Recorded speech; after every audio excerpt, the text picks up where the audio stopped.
හරිද?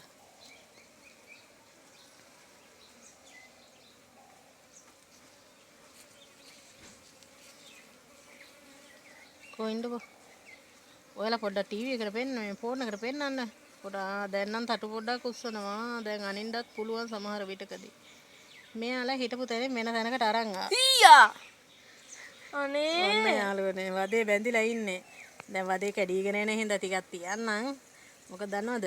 මෙයාලට මේ කලයක් හදලා දුන්නා. එයාලා යන්නේ නැහැ තාම. ඉරිකිතයි ඔන්න ඔයාලට හිරකිතරන්ට අපි කට්ටියට පෙන්නන්න බෑ. මේ ඉන්නේ. මේ වදේ සාමාන්‍ය මෙහෙම ගන්න බෑ. මෙයාලා අයිනවා දැන් 12ට විතර ඇති වෙලාවත්. පොල්ගස් ළඟ ඉන්න කට්ටිය. මේකට පුංචි ශාස්ත්‍රයක් තියෙනවා. ඒක මම පස්සේ වෙලා කියලා දෙන්නම්. ඉතින් මේ ඉන්නේ මෙයාලා. ඔය කඩට හේතු කරන්න ඕන ඉතින් මේ ළමයාට නම් උඹනා වෙලා තියෙන්නේ මේ කට්ටිය කොහොම හරි කලේ ඇතුළට දාගන්න. ඒත් එයාලා යන කැමැත්තෙන් යන්න බෑ නේද?